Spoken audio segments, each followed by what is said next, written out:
Senador, eu estava conversando com o pessoal da minha equipe, achava que eu tinha falado com o senhor anteontem, assim.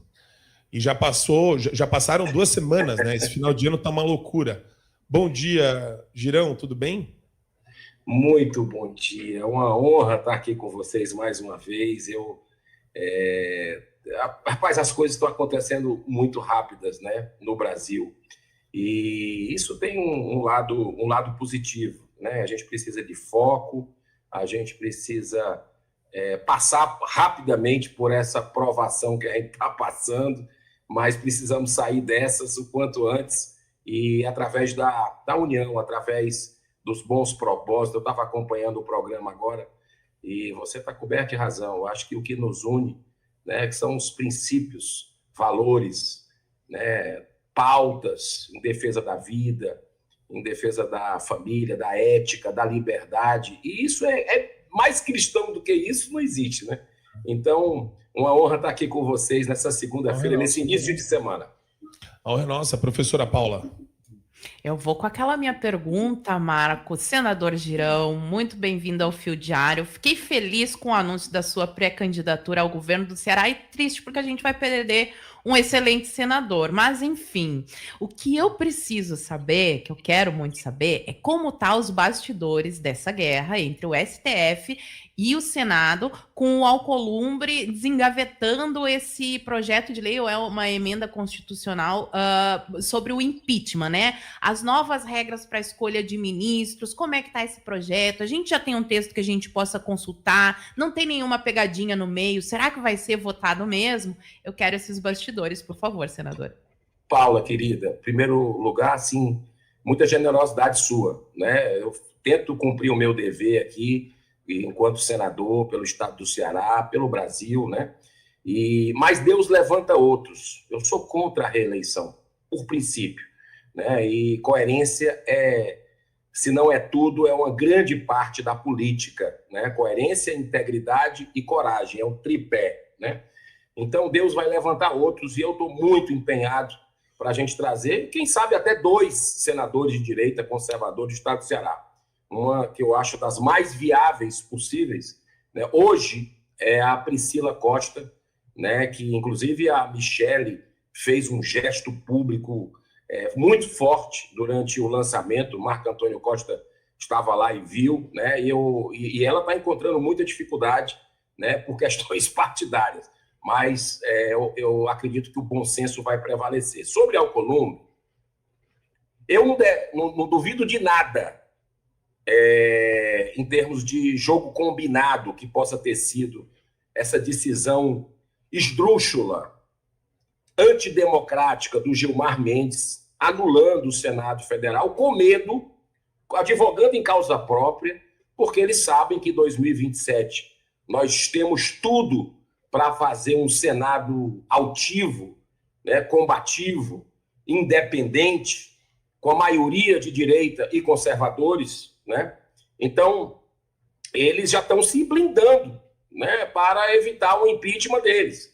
É um jogo sujo, né? É uma coisa absurda o que eles fizeram, assim, de forma escancarada para se proteger. Essa é a grande verdade. Então, eu não duvido que o Alcolumbre possa estar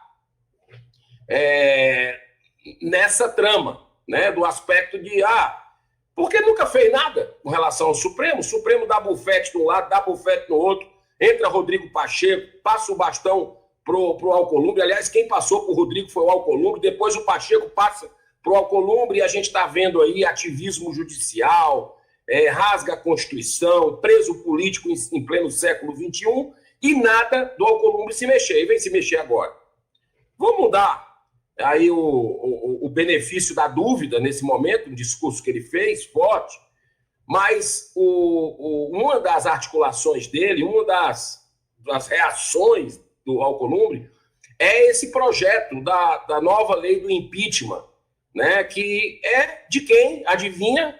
O autor é Rodrigo Pacheco, né? Então, me parece que pode ser algo assim, uma jogada ensaiada, como a gente diz no futebol, para aprovar algo que é ruim, que vai limitar pedido de impeachment também. Só não vai ser escancarado como o Gilmar Mendes fez. Então, vamos aguardar as cenas do próximo capítulo. Não tem texto ainda, aliás, o texto que tem até agora, né, que vai ser modificado pelo relator, que foi inclusive denunciado esse final de semana, e com fazenda aí de 15 milhões, comprada de uma hora para outra, está aí nas manchetes. Né? Essa é a Brasília que a gente vive hoje, de inversão de valores e prioridades. Vamos esperar. O texto deve ser votado essa semana, ainda na CCJ, mas eu espero que aquela coisa, quem quer pressa come cru, né? E a gente tem que analisar, tem que destacar, porque nem sequer, professora Paula, nem sequer tinha a palavra cidadã no texto original do presidente Rodrigo Pacheco. Teve que um outro Era senador, isso que eu ia perguntar. Teve que um outro senador incluir lá a questão da palavra cidadã. Então, vamos estar atentos. Muito bom começar com vocês o programa, vocês que são um canal verdadeiramente independente, um dos poucos que a gente conta na mão, nos dedos de uma mão, na mídia independente do Brasil, que, aliás, são vocês e poucos outros que falam do escândalo do Lulinha. Eu não vejo a mídia tradicional falar sobre isso, né? Então, é muito estranho o que está acontecendo nesses tempos sombrios no Brasil. Mas eu queria aproveitar e trazer um vídeo. Eu vou puxar aqui para o Girão reagir a um tema de pauta nosso, mas é que isso daqui tá bom demais, Girão. Olha esse negócio, vídeo 12, pessoal. O advogado do Banco Master e o Toffoli, Girão, eles são bons amigos só. E eles só falam de futebol. Acho que, qual que é o nome do truta que falou isso na Globo News? É o bailarino? Não, é o outro. Não, o dançarino. É o dançarino. Bem, é o dançarino. Daqui a pouco eu lembro o nome dele. Que estava lanchando esses dias ao vivo ali. Vamos colocar o dançarino. O ministro Dias Toffoli viajou num jatinho privado de um empresário, né? O empresário Luiz Oswaldo Pastore. Ele foi para este jogo, no sábado, ali, dia 29. Dentro deste avião estavam, por exemplo, o ex-deputado Aldo Ribeiro, outros amigos do advogado do empresário Oswaldo Pastore, e também o advogado Augusto Arruda Botelho, que foi secretário nacional de Justiça do governo Lula. Quem é Augusto Arruda Botelho? Ele atualmente é o advogado que defende Luiz Antônio Bull, diretor de compliance do Banco Master, que chegou a ser preso ali junto com Daniel Vocaro. Depois eles ganharam ali uma liberdade com medidas cautelares, com o uso de tornozeleira no dia 28 de dezembro. Pois bem, né? Então Luiz Antônio Bull contou com esse advogado que foi nesse voo com Toffoli para Lima. A interlocutores, o ministro Dias Toffoli reconhece que viajou realmente no jatinho do empresário Luiz Oswaldo Pastore, ele diz que é amigo dele, né? E que Augusto Arruda Botelho realmente estava no voo. Ali são todos palmeirenses, foram lá e voltaram um pouco frustrados porque o Flamengo derrotou o Palmeiras. Pois bem, o ministro Dias Toffoli diz que durante o voo não falaram de Banco Master e que até aquele momento Augusto Arruda Botelho não havia entrado com nenhum recurso a favor de Luiz Antônio Bull, diretor de compliance do Banco Master. Senador Eduardo Girão, nós estamos num programa ao vivo, hoje é segunda-feira, 8 de dezembro de 2025, 11 horas 22 minutos e 30 segundos, e a gente... o senhor já assistiu o filme Alien, o Sétimo Passageiro? Assisti. Então, aí o Alien tá lá, ele tem o hug, o negócio que agarra você na cara e te fecunda, né? Enfia um negócio na tua boca, te fecunda, e o alien estoura o teu peito e nasce, certo? Eu tô tentando figurativamente traduzir como eu tô enxergando o nosso Supremo. Quer dizer, vai ter uma explosão de alienígena, vai ter uma explosão de vermes. É aquela barriga, sabe aquela criança com barriga d'água que tá com a barriguinha cheia de verme, parasitinha? E ela tá cheia de verme dentro da criança. Ela tem que tomar uma coisa para os vermes sair. Isso daqui isso já é escandaloso. Isso daqui é meio que sinal do fim dos tempos, assim. É o sinal mais claro que existe de podridão de relacionamento. Só que só vai aumentar isso, Girão. Os ministros não fizeram e não fazem nada para frear, pelo contrário, eles prosperam por conta disso, Girão. Olha, a sensação que eu tenho é que se você der um sopro, cai tudo de podre, né? Essa é a sensação que eu tenho.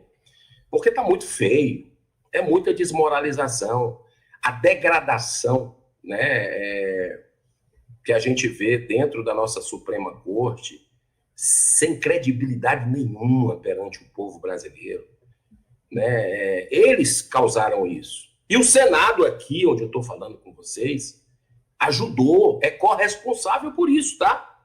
Não adianta a gente ficar jogando a culpa no Supremo, não. O Senado ajudou com a omissão da maioria dos parlamentares dessa casa, né? Que tem que ser trocados. Esses parlamentares têm que ser trocados. A grande maioria, né, assim, sobram poucos aqui. Então, eu espero que o brasileiro acorde, que a gente possa ter aí... Eu vejo algo muito similar àquele momento que a gente teve a Copa do Mundo, ali a Copa das Confederações, Brasil gastando aquela dinheirama com estádio, os hospitais em frangalhos, continuam em frangalhos, a segurança pública agora é muito pior, gastando dinheiro com COP30 para nos envergonhar internacionalmente. Tudo de ruim aconteceu ali naquela COP, né, que não deu em nada, né, em termos de acordo, em termos de alguma resolução. E a gente está vendo esse governo Lula da gastança, a gente está vendo o STF trabalhar junto, é um regime, a gente está vendo o escândalo do INSS sendo aí, podendo se tornar, quando entrar os consignados, que o Lula, que a base do Lula não deixou investigar os bancos, blindou, assim como o irmão do Lula, o Frei Chico, assim como o Lulinha, que teria recebido 300 mil reais de mesada mensal, não deixaram a gente trazer na CPMI, e tantos outros, sócios de careca do INSS, publicitária do PT, é algo tão escandaloso na cara, e a gente tem um tracking, tá, Marco Antônio, Paula e você que está nos assistindo aqui no Show da Manhã. Nós temos um tracking que vai mostrando o sentimento da população em relação a essa roubalheira que lesou milhões de órfãos, de viúvas, de deficientes, de velhinhos e de velhinhas. E nesse tracking está dando 95% da população entendendo que tem as digitais do governo Lula. 95% da população, independente de que lado está a política ou que não gosta de política. Então, eu acho que está muito próximo, dar o sopro e cair. E 2026 é a data limite, a gente sabe disso. E vamos estar aqui combatendo o bom combate, porque essa viagem, inclusive, já anuncio aqui nesse voo, você sabe que eu entrei com o pedido da CPI do Banco Master, conseguimos 34 assinaturas, está parada há 10 dias na mão do Davi Alcolumbre, vou cobrar ele de novo, olhando no olho dele essa semana. Agora, eu já estou dando entrada agora de manhã ainda, né, no pedido de informações sobre esse voo, né, e outros voos também, né, que a gente tem visto aí com o Banco Master, que foi patrocinado por ministros do STF, por exemplo, né? Para onde é que foram esses voos? Né? O Banco Master patrocinou eventos dos ministros do STF, a gente sabe disso, né? Eventos, inclusive, internacionais. Para onde foram esses voos? Quem é que leva nacionalmente, internacionalmente? Quem é que está trazendo essas pessoas, né, para cima e para baixo? Então, eu acho que muita coisa tem que aparecer, fica feio demais esse conflito de interesse, e justamente o Toffoli. O Toffoli é o grande responsável. Se tem uma pessoa que a gente tem que dar o nome do que está acontecendo no Brasil, não é nem o Moraes, que é o ditador mor, o tirano, o ponta de lança do Senado Federal nesse arbítrio.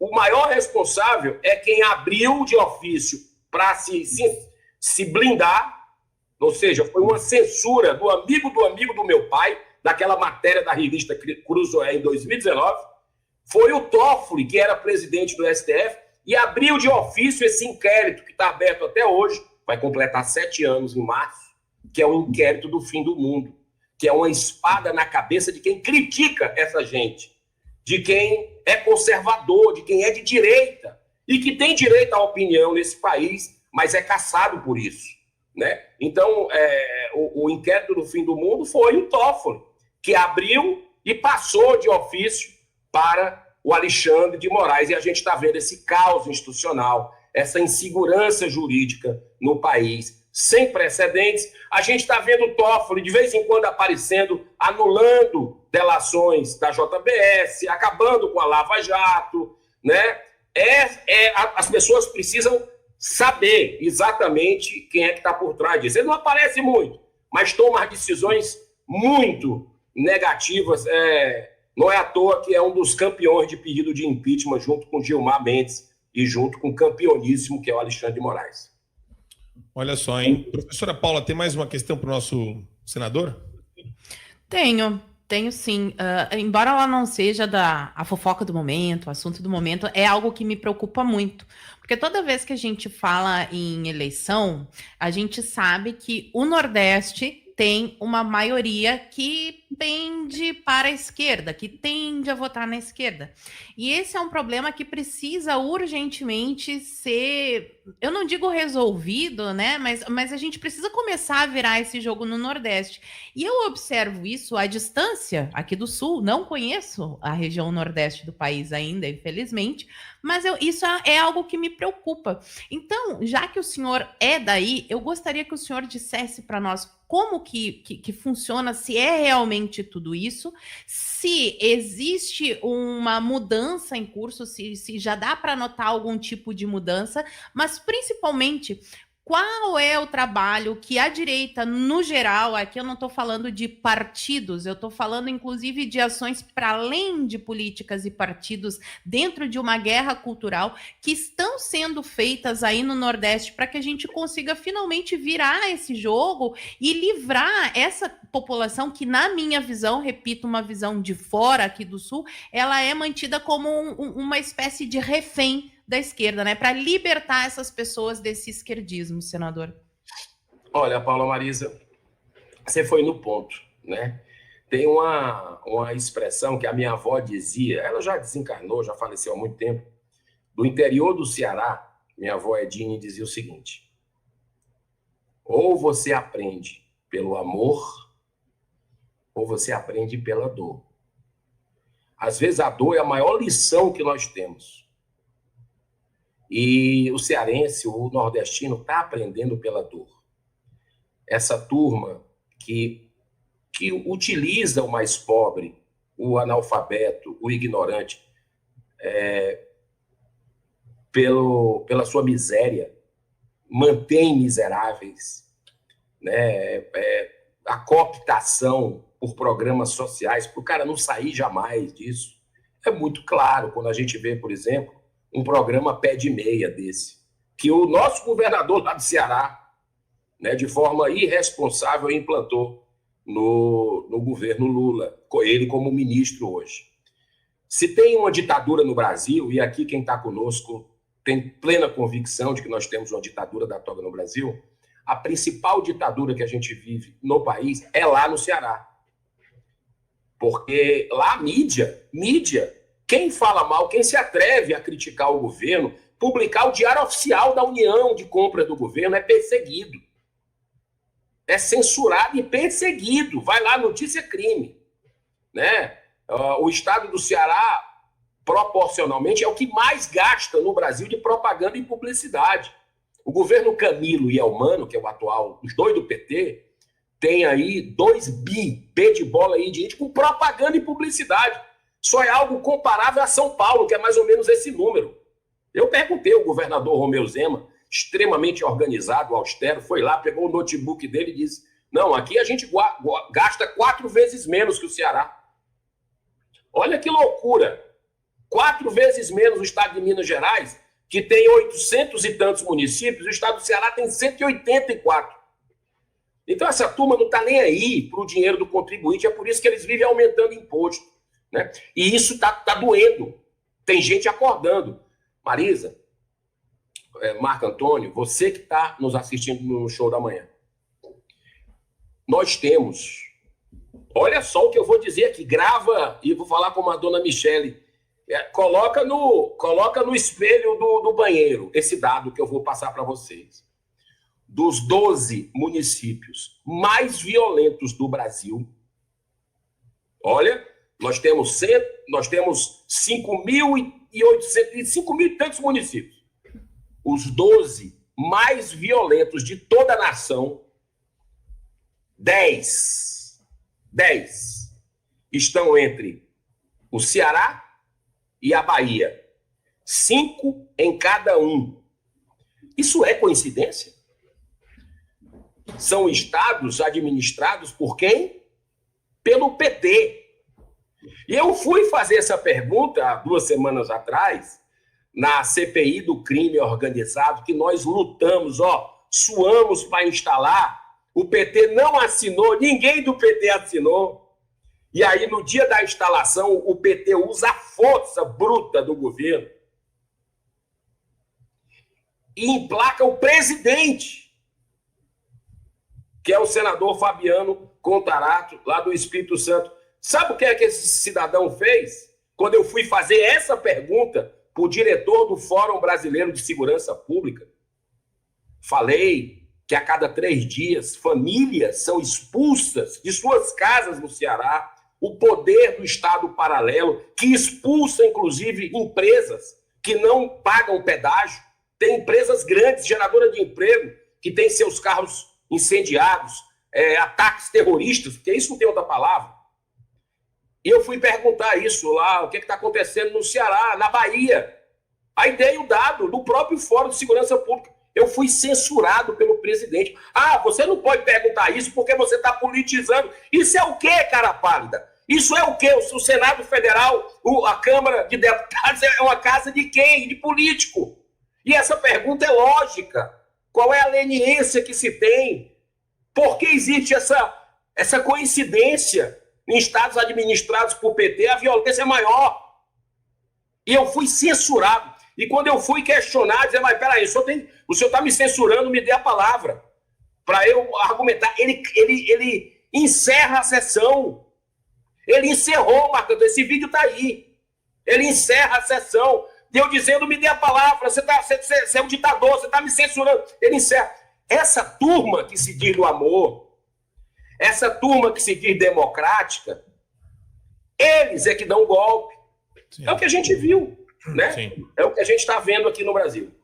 Mas o golpe está aí, né? O golpe está aí. A pessoa que acredita em quem fala de democracia e odeia contrapor, debater ideias, odeia o discurso livre, essa pessoa está fazendo todo o resto de otário, né? Essa é a questão.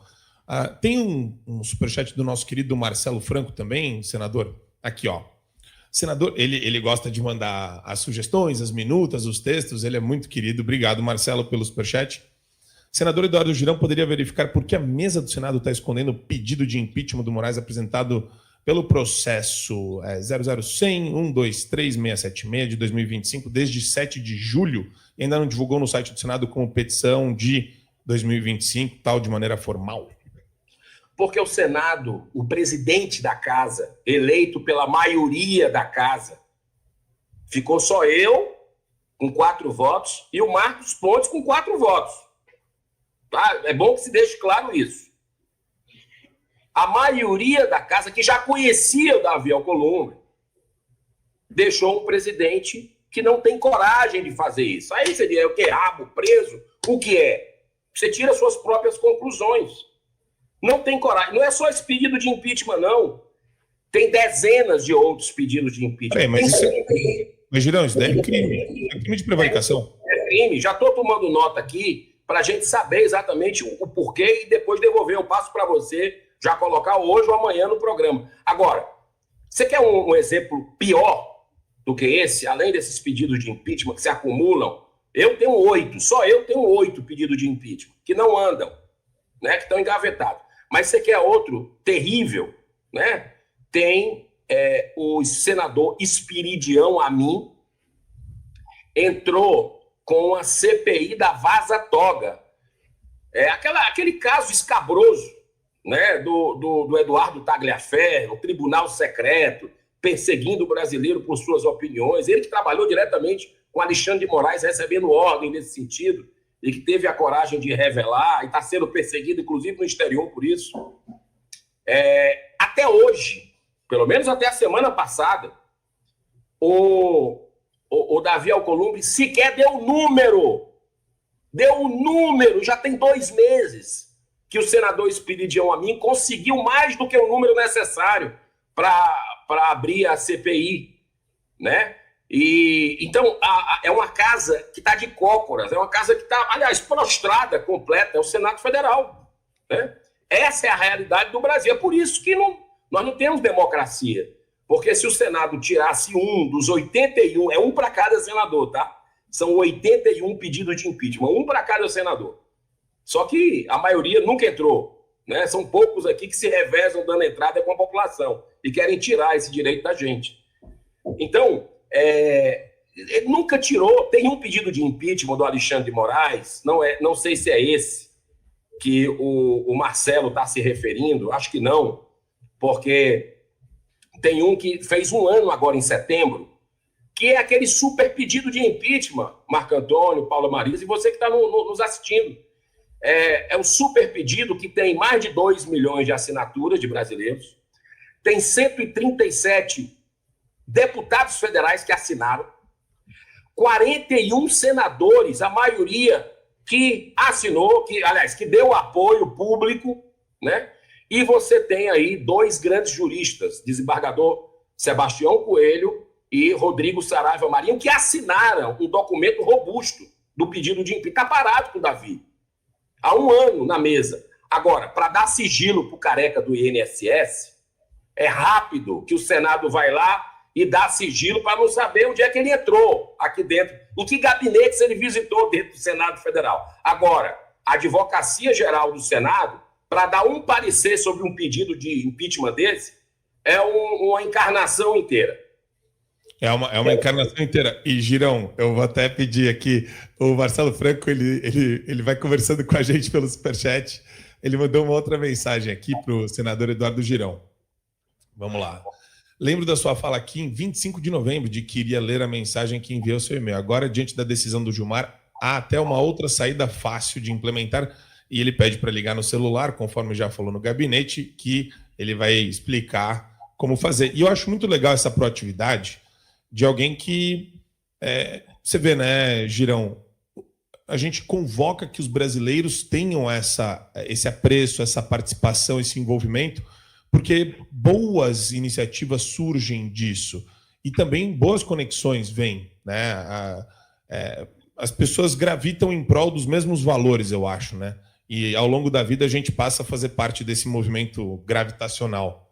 Mas obrigado, Marcelo. Acho que o Girão, né, tá sempre à disposição. Marcelo, obrigado. Estamos aqui, tá certo? O Marco Antônio pode passar o meu celular para você, tá, Marco Antônio? Você está autorizado a passar o meu zap aqui direto para ele. É importante que a gente não jogue a toalha. Muitos brasileiros, viu, Marco Antônio?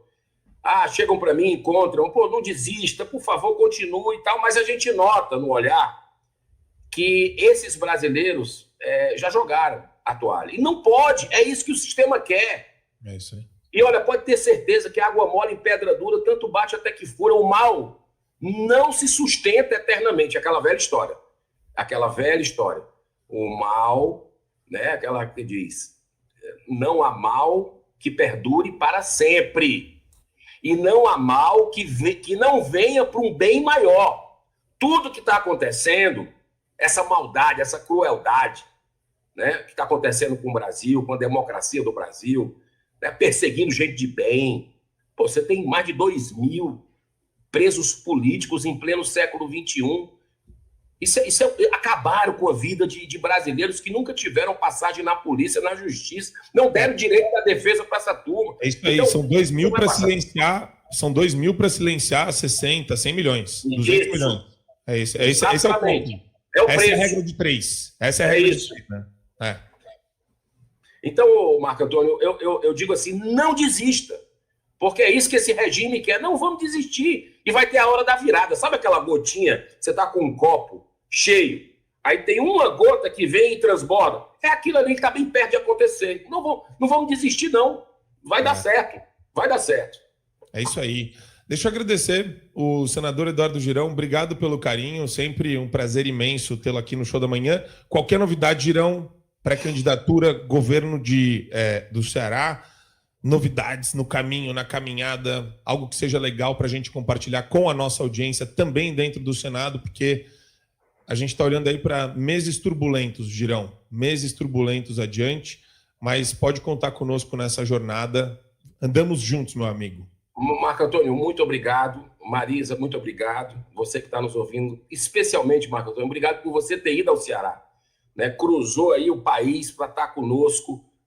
Fez agora uma semana daquele evento, uma catarse que aconteceu. Outra oportunidade a gente pode discutir da importância da coerência da direita, dos conservadores, na sua atuação política para o futuro dos filhos e netos da gente, né? Então, muito obrigado pela sua fala, né, lá no evento, que foi muito forte, e foi ali a gente saiu com uma conexão maior ainda dos nossos ideais, dos ideais que nos movem e que vão vencer. Grande abraço para vocês. Tudo de bom. Obrigado, senador. Com Deus.